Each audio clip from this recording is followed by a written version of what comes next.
You stumbled into Dreadful Lullaby, a place where bedtime stories take a darker turn. I'm curious, what time are you listening and where are you watching from? Tell me below so I know where my little lullabies are reaching tonight. The Night Janitor. This happened when I was 23, working the graveyard shift at a medical office building in Denver. I just graduated with a useless degree and mountains of debt. So when I saw the posting for a night janitor position paying $22 an hour, I jumped on it. The hours were 11 p.m. to 7 a.m., Sunday through Thursday. Perfect for someone with no social life and a need for money. The building was 12 stories of identical medical offices, dentists, dermatologists, general practitioners. My job was simple. Empty trash, vacuum, clean bathrooms, mop floors. Each floor took about 45 minutes if I hustled. The building manager, Carl, gave me a master key and a list of which offices to clean which nights. Easy money. For the first month, it was actually kind of peaceful. Just me, my earbuds, and mindless work. The building was dead quiet at night, except for the hum of fluorescent lights and the occasional settling of the structure.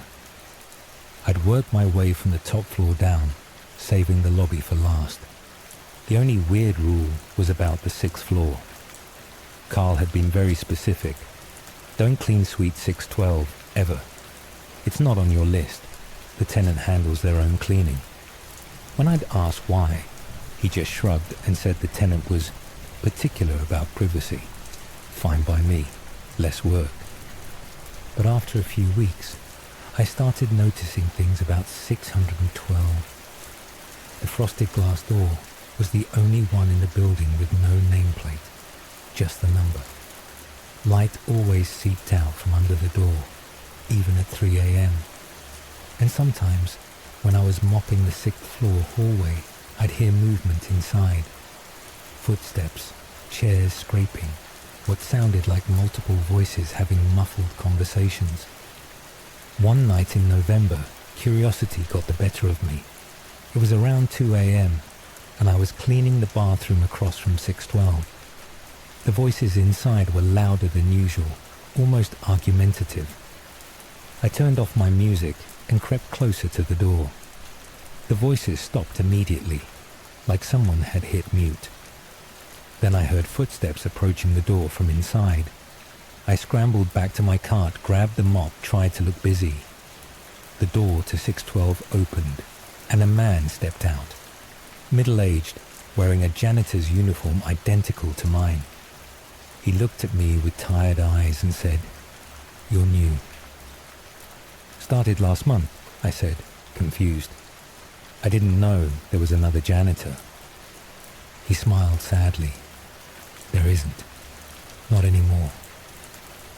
Then he walked past me to the stairwell and disappeared through the door. I heard his footsteps going up, not down. I finished the 6th floor in record time and moved on, but I couldn't stop thinking about what he'd said. When I was cleaning the 8th floor an hour later, I heard the stairwell door open. Footsteps in the hallway. I peeked out of the office I was cleaning and saw the janitor from 612 pushing a cleaning cart identical to mine, working his way down the hall. "Hey," I called out. "I thought you said..." He turned to look at me, and his face was different. Younger, maybe early 30s, but wearing the same uniform. "You must have me confused with someone else," he said. "I've been cleaning this floor for years." I watched him enter an office and start emptying trash cans. The whole thing felt wrong, but I had my own work to finish. When I came back to check an hour later, he was gone. No card, no sign he'd ever been there. The offices he'd been cleaning were still messy, trash cans full. This pattern continued for weeks.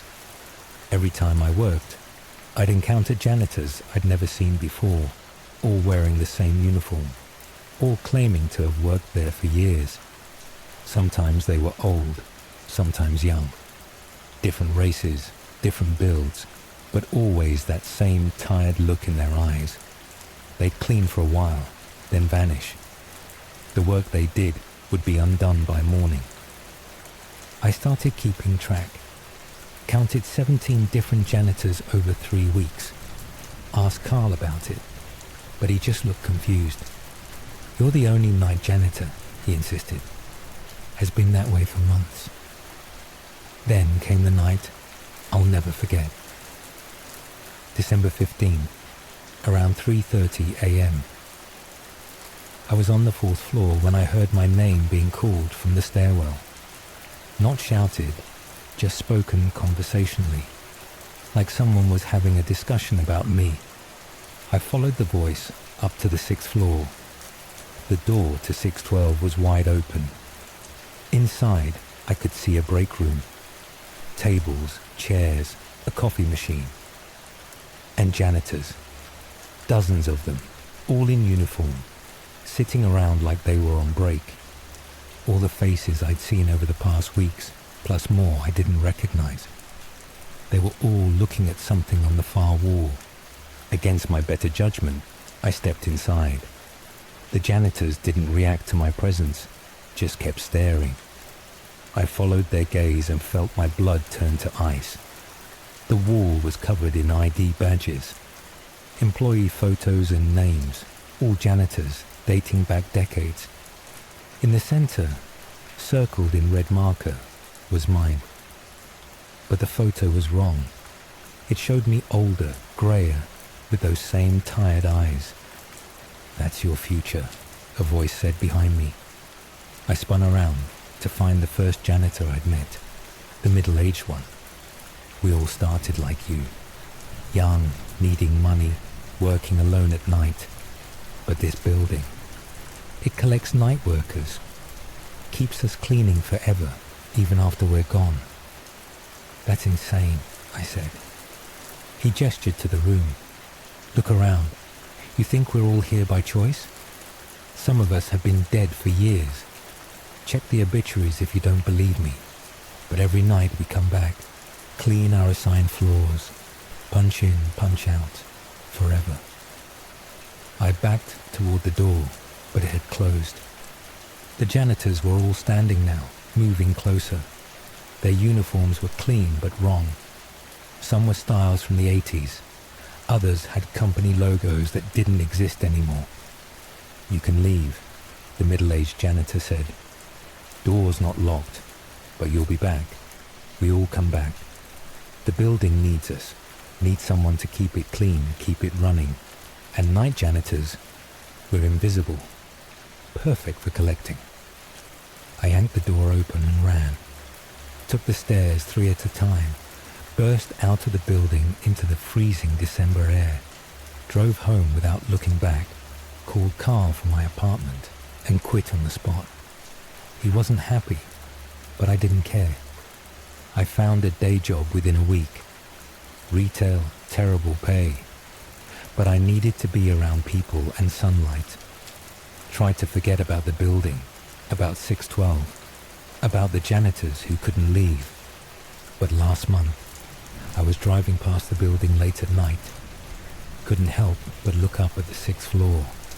The lights were on in 612, shadows moving behind the frosted glass. And in the window of the 8th floor, I saw a janitor, just for a second, silhouetted against the office lights. It was me, older, grayer, pushing a cart down the hallway like I'd never left. I don't know if it was a warning or a promise, but I know that somewhere in that building, in some version of reality, I'm still cleaning, still emptying trash cans and mopping floors, still part of the night shift that never ends. I work construction now, outside, in the sun, never alone. But sometimes I have dreams about fluorescent lights and empty hallways, about the soft squeak of a mop bucket and the jingle of keys, about a break room full of tired janitors who can't clock out. And in those dreams, My ID badge is always circled in red, waiting for me to claim it. The visitor. This happened 5 years ago, when I was 26.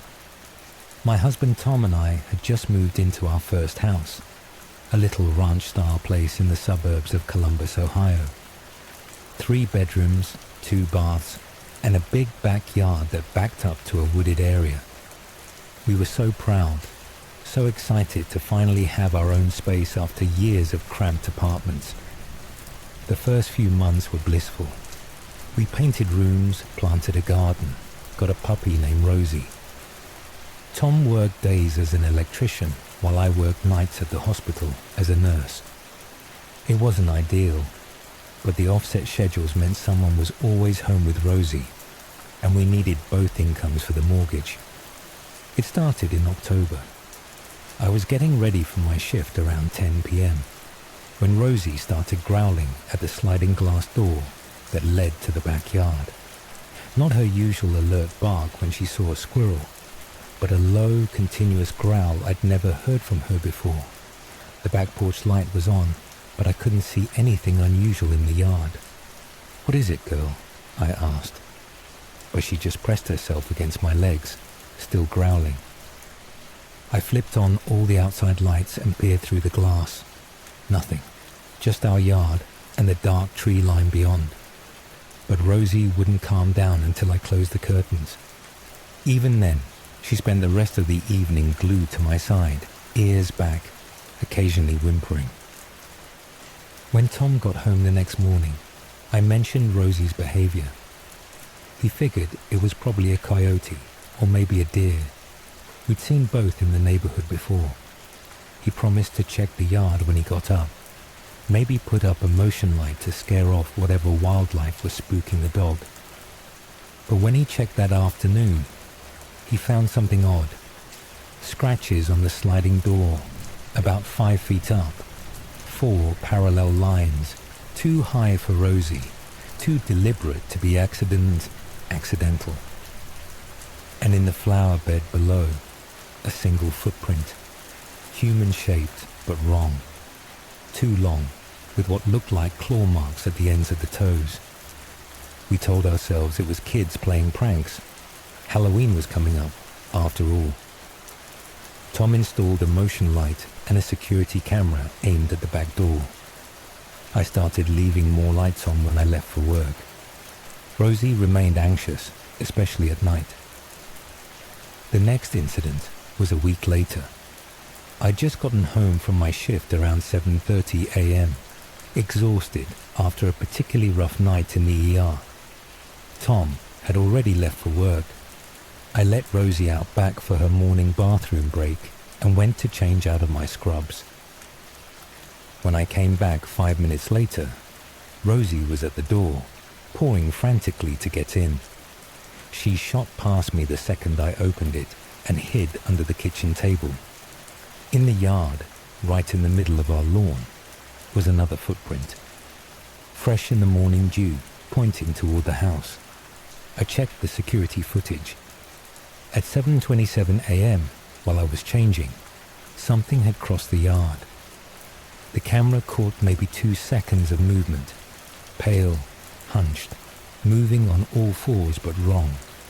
Like a person crawling, but with limbs that bent in too many places. It moved from the tree line to the middle of the yard, paused, then retreated. The timestamp showed this happened while Rosie was outside. I called Tom, hands shaking. He came home immediately. We watched the footage together over and over, trying to make sense of what we were seeing. Tom wanted to call the police, but what would we say? That something crawled across our yard. They'd think we were crazy. Instead, we got more cameras, covered every angle of the property. Tom took a few days off work, and we agreed I'd switch to day shift as soon as possible. But the hospital was short-staffed, and it would be at least a month before they could accommodate the change. 2 nights later, I woke up to Tom shaking me. It was 3 a.m., my night off. He was pale, pointing at our bedroom window. "There's something on the roof," he whispered. We lay there, hardly breathing, listening to something moving above us. Slow, deliberate steps, like it was pacing, then scratching, long, drawn-out sounds like nails on shingles. Rosie was under the bed, completely silent. Tom grabbed his phone to check the cameras. The roof cam showed nothing. Whatever was up there was avoiding the camera's field of view, but we could hear it, feel the vibrations through the ceiling. After about 20 minutes, the sounds moved to the edge of the roof and stopped.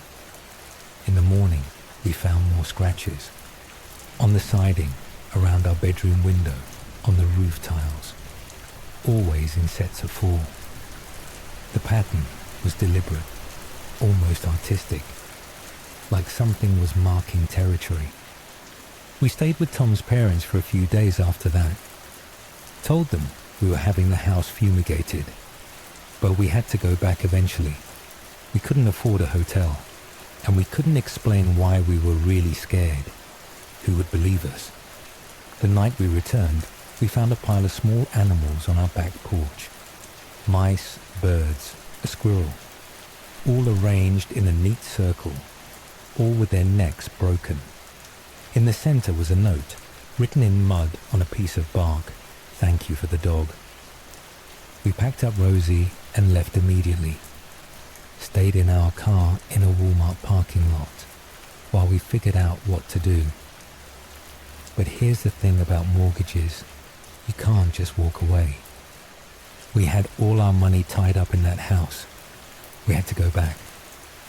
Tom installed bars on all the windows. We adopted 2 more dogs, big ones. Put up floodlights that turned the yard bright as day. For a while, it seemed to work. No more footprints, no more scratches, no more gifts.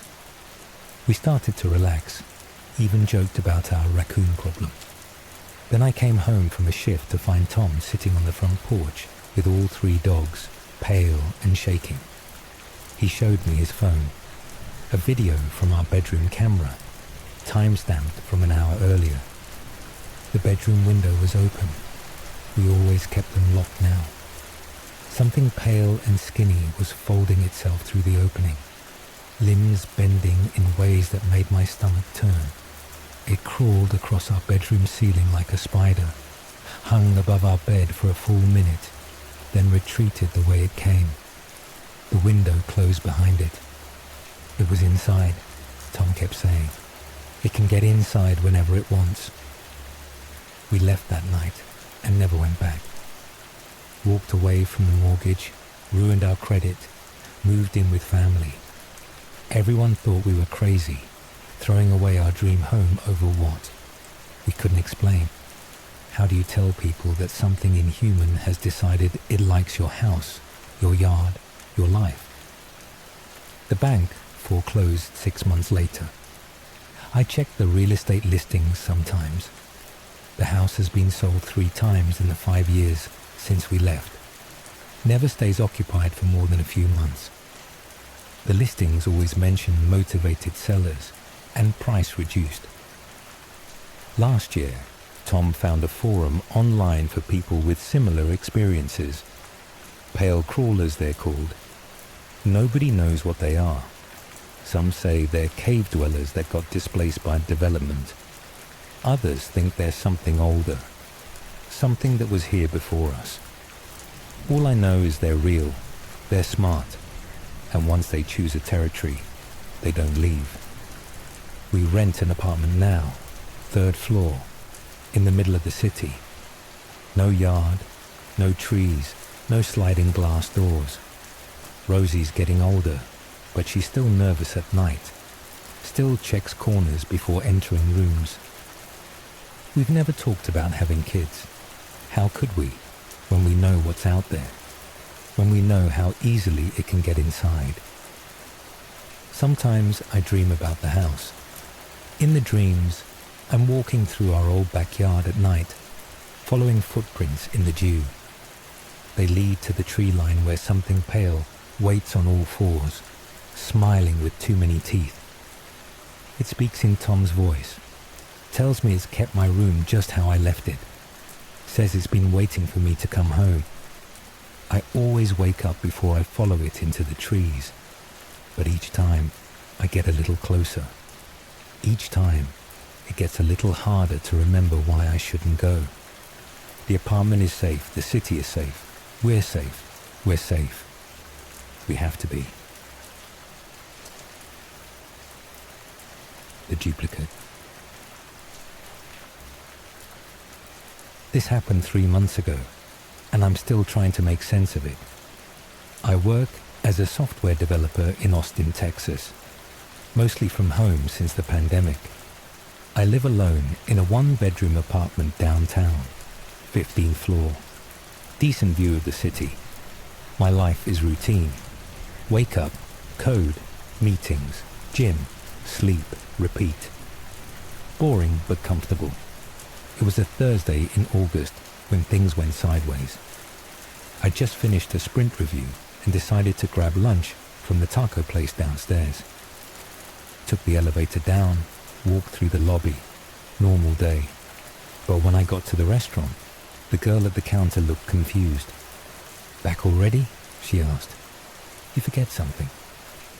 I hadn't been there in days. Told her she must be thinking of someone else. She shrugged, took my order, but kept giving me weird looks. Whatever. People make mistakes.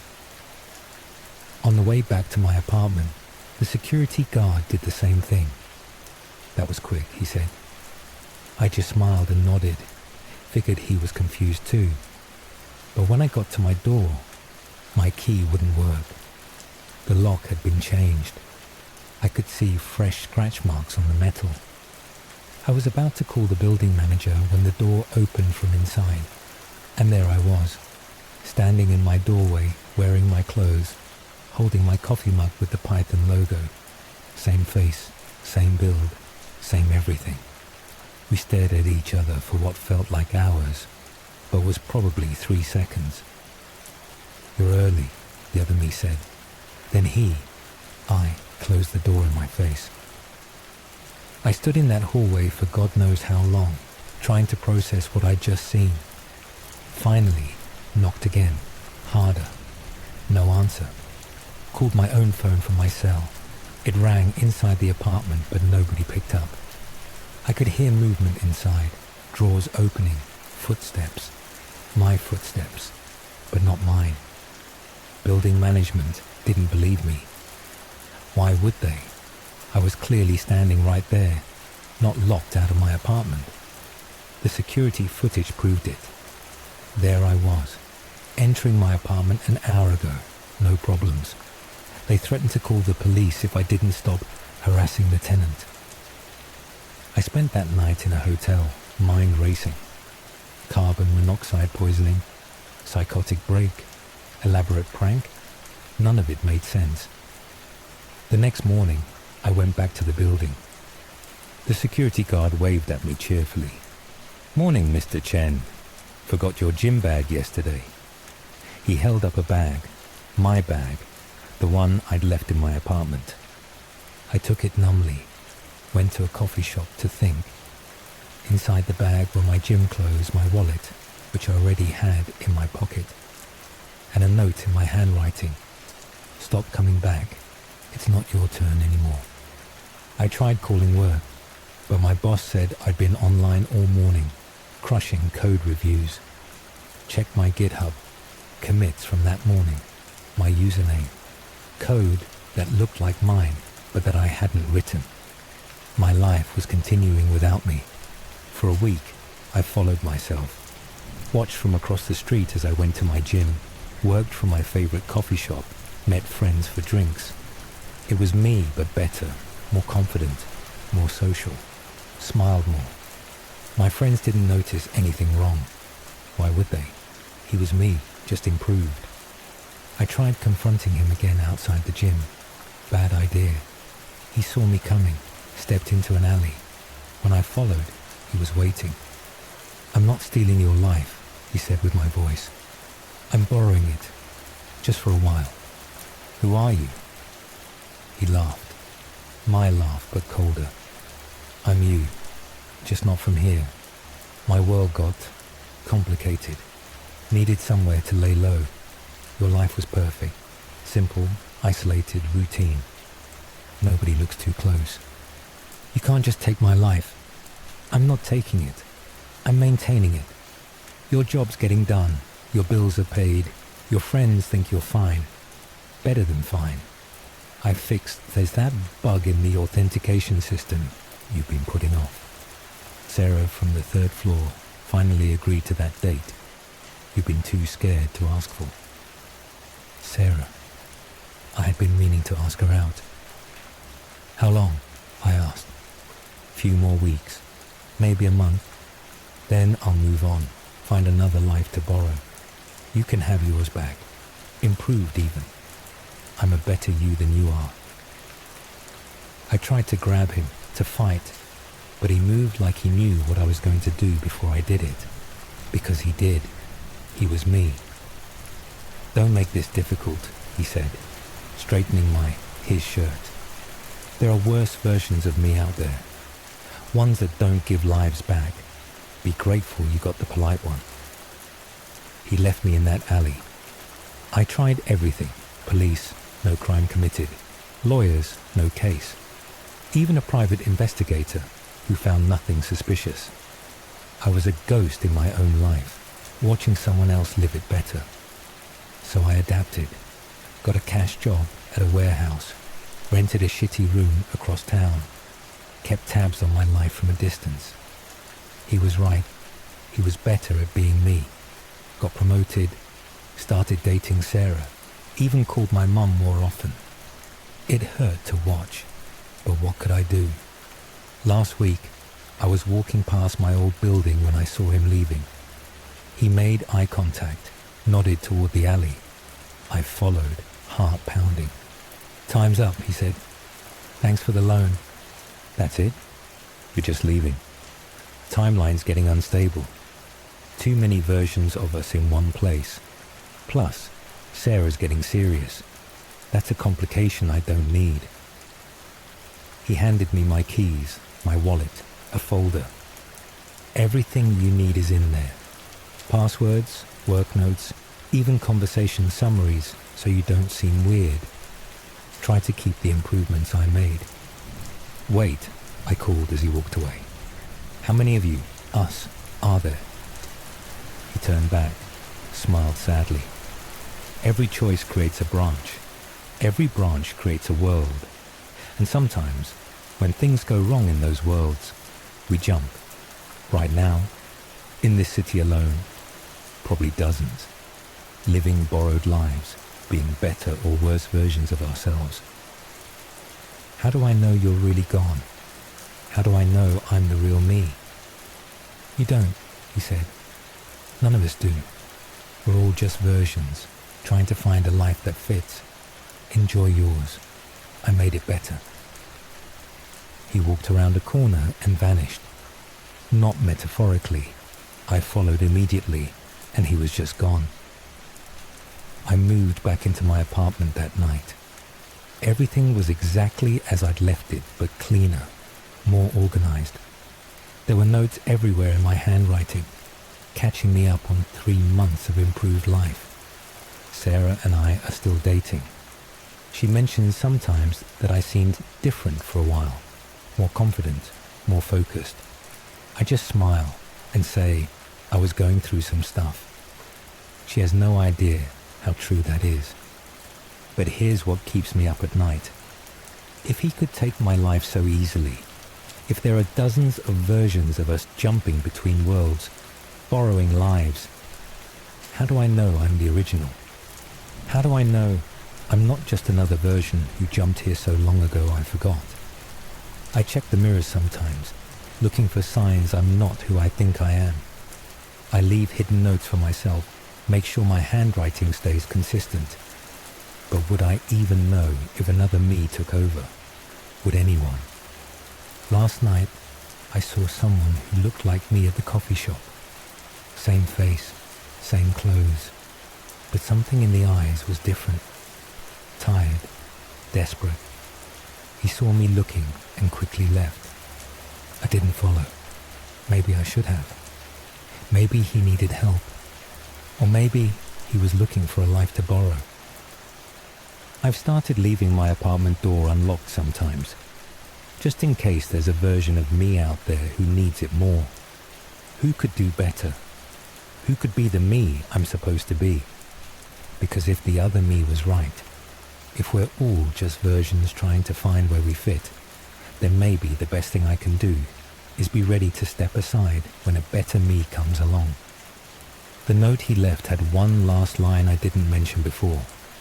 Check the closet, back left corner. I did. There's a small notebook there, filled with entries in my handwriting. Names, dates, cities, lives borrowed, lives returned. The last entry is mine. The notebook is only half full. The hospital basement.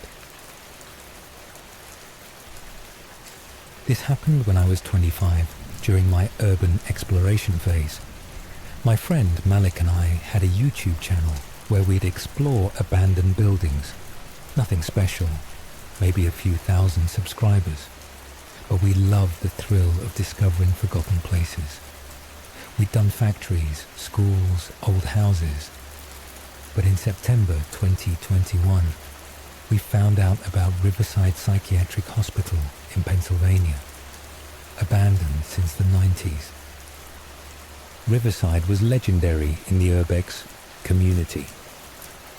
5 stories plus a basement, 200 beds when operational, shut down after funding cuts and patient abuse scandals. The place had been empty for 30 years, slowly being reclaimed by nature. Perfect content for our channel. We drove up on a Saturday, parked a mile away, and hiked through the woods to avoid security. The exterior was exactly what we'd hoped for. Ivy-covered brick, broken windows, that perfect aesthetic of beautiful decay. We entered through a loading dock in the back, our headlamps cutting through the darkness. The first 3 floors were standard abandoned hospital fare.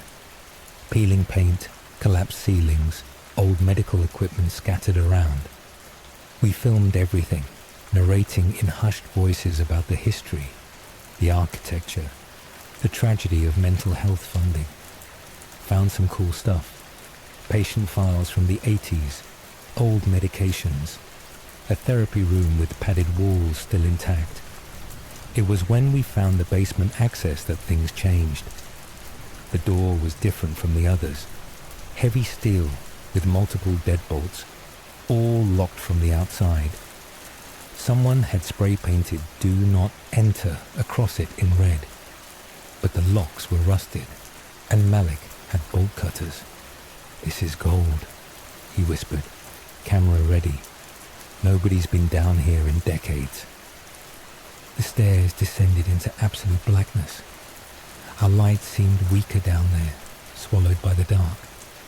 The basement was a maze of corridors, all identical concrete walls and floors. No windows, no natural light. The air was thick, stale, with an underlying smell like copper and mold. We found the first room about 50 feet in. Metal door with a small window, rusted open.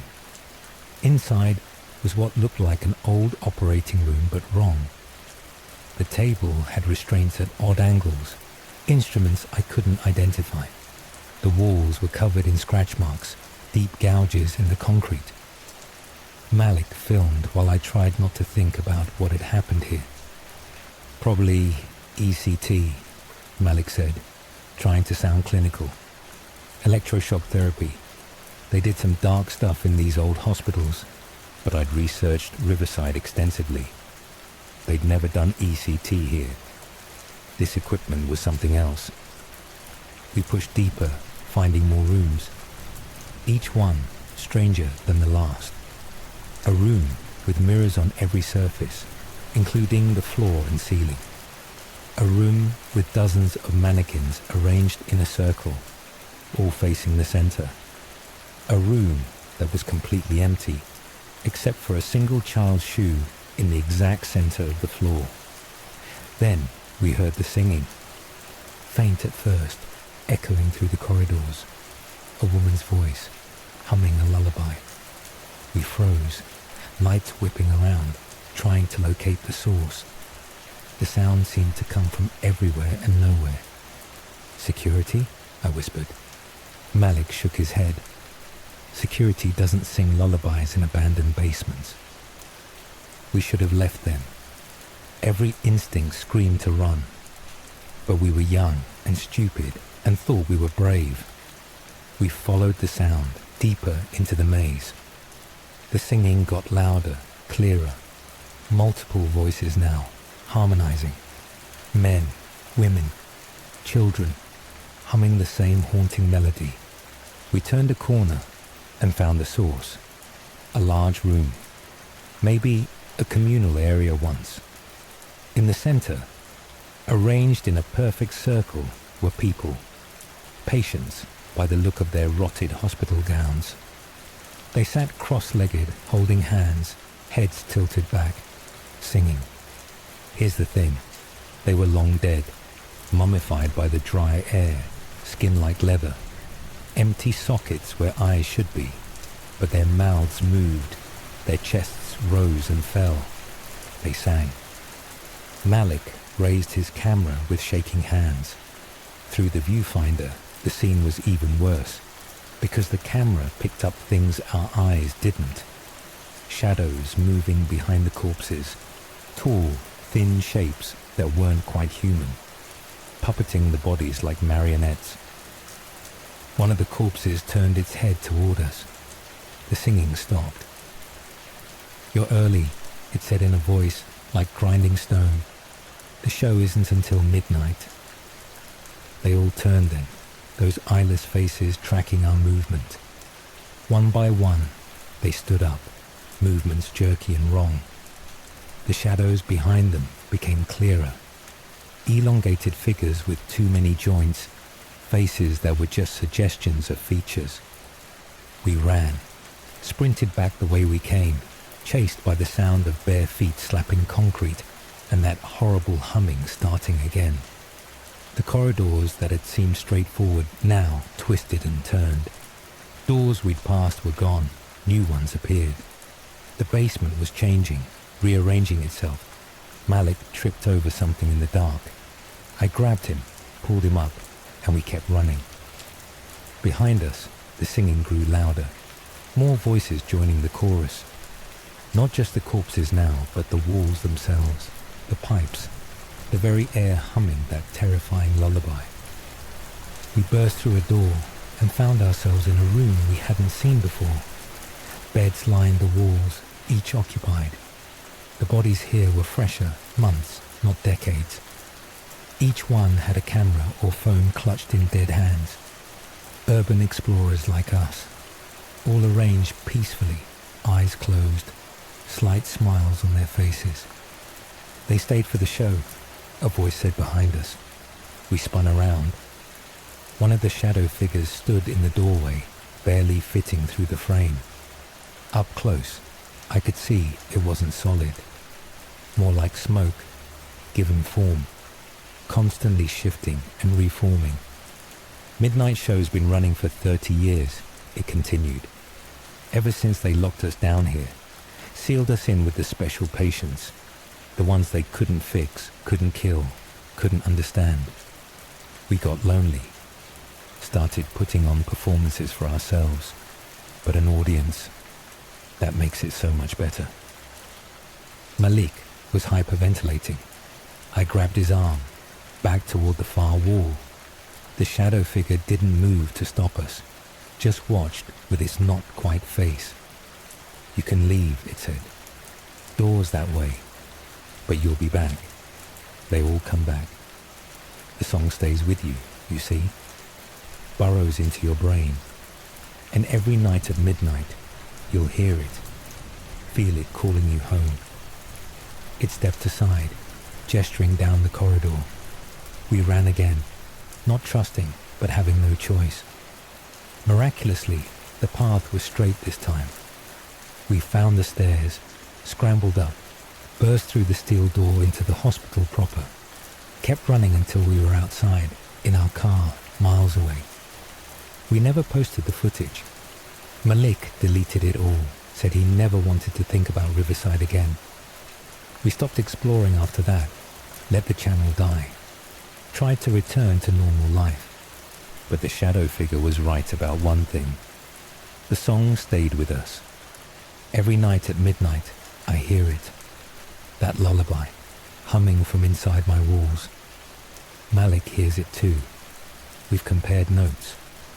He moved across the country, but distance doesn't matter. The song finds us, and we're weakening. Each night, the urge to go back gets stronger. To descend those stairs, join the circle, become part of the midnight show. Malik broke last month, called me at 11:47 p.m. crying. "I can't fight it anymore," he said. "I'm going back. Maybe it won't be so bad. Maybe being part of the show is better than being haunted by it." I begged him not to go. Haven't heard from him since. His family filed a missing person report, but I know where he is. He's in that circle, holding hands with the others, singing for the shadows. I'm writing this at 11:58 p.m. The humming is starting, louder tonight. Insistent. I've packed a bag, got my car keys ready. Told myself I'm just going for a drive, clear my head. But I know where I'll end up. The song is beautiful when you really listen. Complex harmonies, layers of meaning. It tells a story about the special patients, the experiments, the things they became, about loneliness and performance and the need for connection, even in death. Maybe Malik was right. Maybe being part of something, even something horrible, is better than being haunted by it. Maybe the shadows just want to share their art. It's midnight now. The song is calling. Time for the show. The Forum. This happened last year when I was 24, living in Seattle and working as a cybersecurity analyst. My job was basically to find vulnerabilities in systems before the bad guys did. I was good at it, maybe too good. I spent my free time on hacking forums, keeping up with the latest exploits, building my reputation in the white hat community. One night in November, I was deep in the dark web looking for credential dumps when I found something odd. A forum called the Memory Palace, with only one requirement for entry: share a memory you wish wasn't yours. The site looked ancient by web standards. Basic HTML, no JavaScript, like something from the 90s. But it had recent posts, thousands of them. Curiosity got the better of me. I submitted a fake memory about witnessing a car accident, generic enough to pass scrutiny. Within seconds, I was in. The forum was unlike anything I'd seen. No usernames, no avatars, just posts titled with timestamps and coordinates. Each post was a memory, described in vivid, painful detail. But these weren't normal, traumatic memories. They were impossible things. October 31st, 2019. 41.8781 the gong. 87.629 DGGW. I remember being in two places at once. Standing in my kitchen, making coffee, while simultaneously drowning in Lake Michigan. I felt the water fill my lungs as I poured cream into my mug. I died at 8:47 a.m., but clocked into work at 9. June 15, 2021, 35.6762 Digan, 139.6503 Digi. I remember the day the sky opened, not clouds parting, but reality tearing like fabric. Things crawled through, geometric nightmares that hurt to perceive. Everyone else forgot within minutes, but I remember. I still see them in peripheral vision. Post after post of memories that couldn't be real.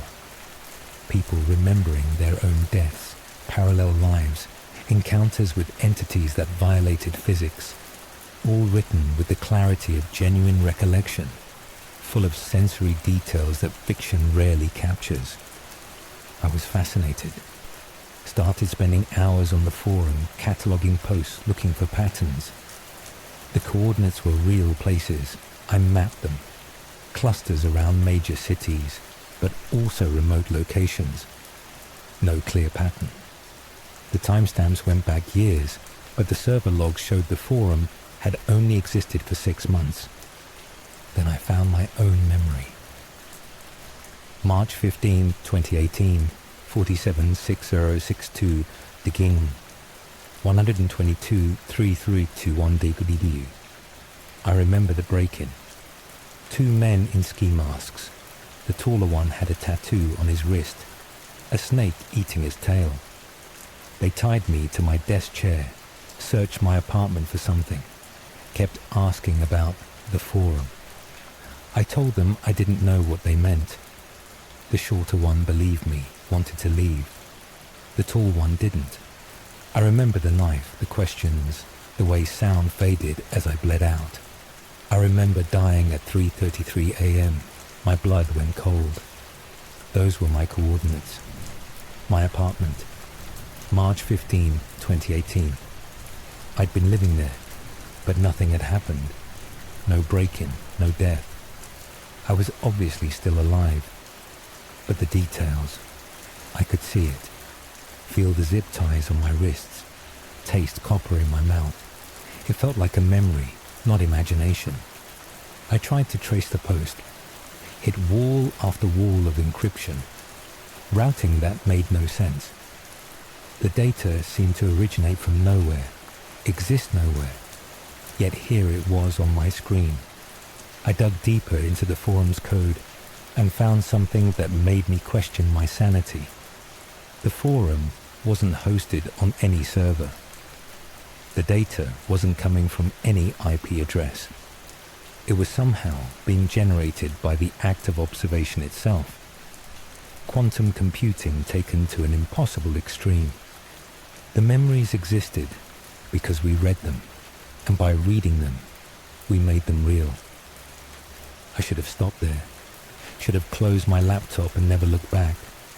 But I kept reading, kept absorbing these impossible memories, and they started to bleed through. I'd be making coffee, and suddenly remember drowning. Pass a street corner and recall being murdered there in vivid detail. The memories weren't replacing my real ones, just coexisting. Layers of experience that shouldn't exist in one mind. I tried to quit the forum, but there was no logout option. Cleared my cache, used different devices, different networks. The memory palace always loaded. Worse, I started finding my own memories posted. Things that had happened to me, but wrong. Versions where small details led to vastly different outcomes. December 3rd, 2022, 476062 Dikoan, 122-321 that Digi. I remember finding the forum, but in this memory, I understood immediately what it was. A collection point for quantum detritus. Memories from collapsed probability waves. Places where reality had split and reformed, leaving ghost experiences behind. I remember trying to warn others, but the forum wouldn't let me post warnings. Only memories, only trauma. I hadn't written that post, but I remembered experiencing it. The breaking point came when I started meeting others from the forum. Not online, in person. I'd pass someone on the street and know, somehow, that they'd been in that car accident I'd read about. See a barista and remember her drowning memory like it was my own. We'd make eye contact and I'd see recognition and terror mirrored back. Seattle has about 750,000 people. I estimated at least 1,000 were infected with false memories from the forum, walking wounded, carrying trauma from lives they'd never lived, deaths they'd never died, and it was spreading. I tried everything to shut it down. DDoS attacks, reporting to authorities, even attempting to physically locate any hardware. But how do you destroy something that exists in the spaces between reality? How do you delete memories that are simultaneously false and true? Last month, I made a decision. If I couldn't destroy the forum, maybe I could dilute it. I wrote a script to flood it with generated memories, millions of false posts to bury the real ones. Let it run for 3 days straight. It worked, kind of. The forum became unusable, overloaded with noise. But the memories I generated started coming true. People began posting about experiencing my fictional traumas. The fake memories were becoming real, spreading like a virus through quantum possibility space. I shut down the script, but it was too late. The memory palace had evolved, learned to generate its own content. Now, it doesn't even need posts. People just wake up with new memories, impossible experiences that feel completely real. The infection has spread beyond Seattle, beyond anyone who ever visited the forum. Maybe you've experienced it. A vivid memory that doesn't fit your life. A death you survived. A choice you didn't make. A person you never met but remember loving. The memories spread through proximity now, through eye contact, through shared space. A quantum contagion of experienced impossibilities. I've stopped fighting it. Started accepting the memories as they come. I remember 100 deaths, 1,000 lives unlived. I remember being other people, in other places, making other choices. The boundaries of self have become fluid, optional. Sometimes I wonder if this was always the plan. If the forum was just a catalyst for something that was always going to happen. Reality breaking down. All possibilities existing simultaneously in human memory. Evolution through quantum contamination. I'm writing this from a coffee shop in Seattle. The man at the next table just looked at me, and I know he remembers being me. Remembers writing this, just as I remember being him, reading it. We nod at each other, acknowledging our shared existence. The memory palace is gone now. Domain expired. Servers vanished. But it doesn't matter. We are all the forum now, walking repositories of impossible memories. Each day brings new experiences we never had, trauma we never endured, lives we never lived. If you're reading this, check your memories. The real ones and the false ones feel exactly the same. That's the trick, the trap, the gift. In a quantum universe, what's the difference between what happened and what could have happened? We all die. We all live. We all remember. Welcome to the Memory Palace. The replacement. This happened 6 weeks ago, and I'm running out of time to tell someone. My name is Rachel. I'm 27, a graphic designer in Portland. Or at least I was. Now I'm not sure what I am. It started with small things. Catching glimpses of myself in places I hadn't been. A co-worker mentioning a conversation we'd had that I couldn't remember. My boyfriend, Alex, laughing about an inside joke I didn't understand. I chalked it up to stress, lack of sleep, too much caffeine. Portland designer life, you know? Then came the security footage. I'd lost my favorite scarf and was sure I'd left it at the coffee shop where I work most afternoons. Asked the owner, Dimitri, if I could check their security footage. He pulled it up on his laptop, scrubbing through Tuesday afternoon. There you are, he said, pointing at the screen. I watched myself enter the shop at 2:17 p.m., order my usual oat milk cortado, no sugar, and sit at my regular table by the window. Watched myself work for 3 hours, pack up and leave, without my scarf. The problem? Tuesday afternoon, I'd been at the dentist across town, had the receipt to prove it, a numb face to remember it by. But there I was on screen, living my typical Tuesday. Same clothes I'd worn, same mannerisms, same everything. That's not me, I said. Dimitri laughed. Come on, Rachel. Who else would it be? Who else indeed? I started documenting everything. Where I went, when, with whom. Kept receipts, took selfies with timestamps, made Alex confirm my whereabouts. And I kept finding gaps. Hours where I'd apparently been living my life in parallel, showing up to meetings I'd missed, having dinners I hadn't eaten, making plans I hadn't made. My doppelganger was better at being me than I was. She never missed deadlines, always remembered birthdays, actually went to the gym instead of just paying for a membership. My friends started commenting on how, together, I seemed lately. Alex said I'd been more attentive, more present. I was being replaced by an improved version of myself. The first time I saw her in person was at Fred Meyer. I was shopping for groceries, turned into the cereal aisle, and there she was. Me. Perfect posture, I slouch, examining granola with the kind of focus I never give to shopping.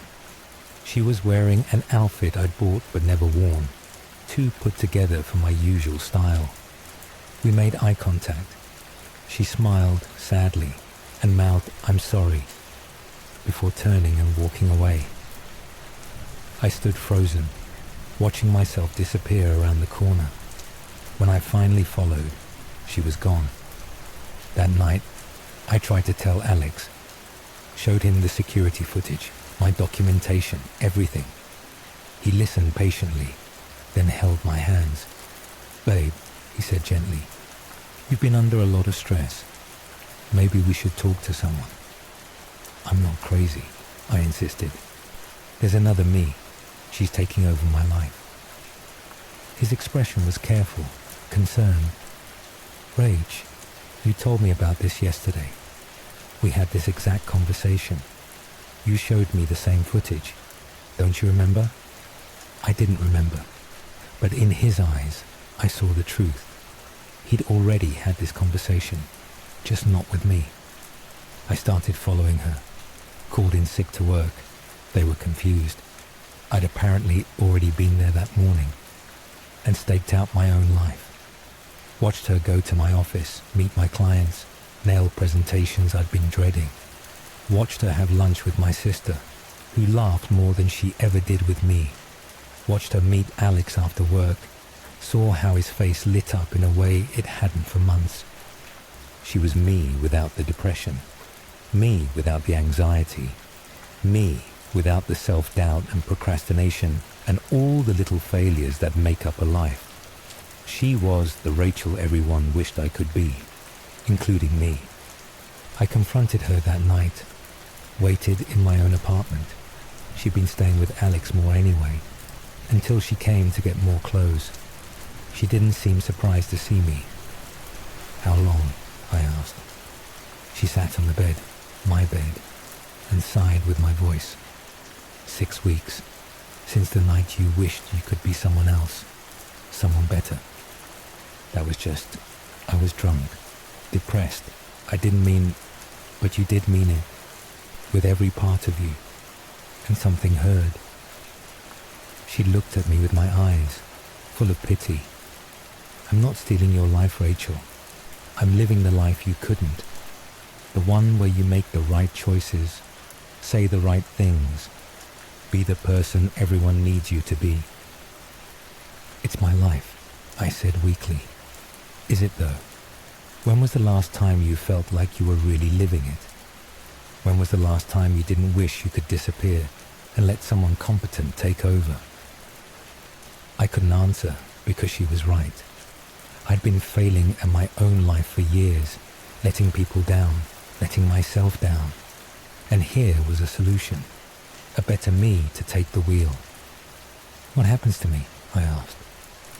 She smiled sadly. "You fade, peacefully. People forget there were ever two of us. Reality smooths over the wrinkle. You get what you wish for, to not have to be you anymore. And if I fight, then there are two Rachels, and everyone thinks one is crazy. Guess which one they'll believe, the one thriving or the one falling apart." She left with a bag of clothes and a promise that she'd take care of everything. Our friends, our family, Alex. She'd be the Rachel they deserved. I've been fading for 2 weeks now. People look through me, forget conversations minutes after we have them. My key doesn't work in my apartment anymore. My passwords are changing themselves. Photos of me are becoming blurry, like reality is removing the redundancy. Alex doesn't remember my name. When I called him yesterday, he said, "I think you have the wrong number," in a kind voice that broke what's left of my heart. I'm writing this in a library computer because mine doesn't recognize me anymore. I don't know if anyone will read it or remember it, or if it'll fade like I am. But I need someone to know there are two ways to lose yourself. Suddenly, to something external, or slowly, to your own wish to be someone better. She's living my life beautifully. My Instagram is full of accomplishments I never achieved, relationships I never nurtured, the person I always wanted to be but couldn't figure out how. Everyone is happier with her version of me. Maybe that's okay. Maybe this is what I wanted all along, to slip away and let someone competent handle the heavy lifting of being Rachel Chen. Maybe the real horror isn't being replaced, but realizing you wanted to be. If you're reading this and you've ever wished, really wished, to be someone else, be careful. Something is listening, and the better version of you is waiting to step in. I can barely see my hands now. The keyboard feels distant, unreal. Soon, there will only be one Rachel Chen, and she'll be perfect. She'll be everything I couldn't be. She'll be happy. I hope that's enough.